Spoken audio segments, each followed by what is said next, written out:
my channel. So kung bago pa lang sa aking channel, please don't forget to subscribe down below and click the bell notification button para lahat ng mga videos ko ay updated kayo. At ngayon guys, nandito tayo sa room ng ating first ever client. So, mag-wall paint muna tayo. Yun muna yung pinaka-first step na gagawin natin.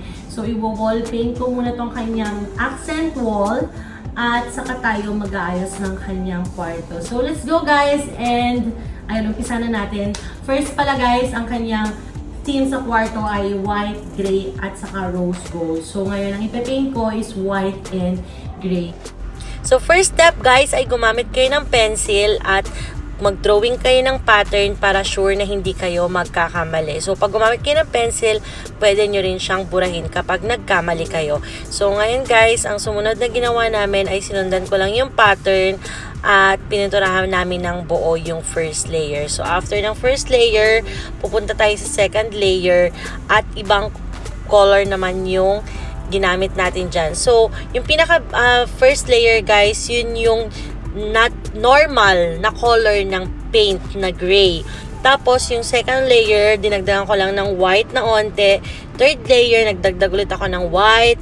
Fourth layer, nagdagdag ako ng white. Until sa last layer, yun yung pinaka light na gray.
So, after namin guys sa pinaka-top, parang napansin ko na kailangan kong i-extend yung painting para mas magmukhang malaki yung ating wall at yung ating area at hindi bitintingnan yung ating mural paint. So, nagdagdag lang ako sa right side at sa left side ng wall.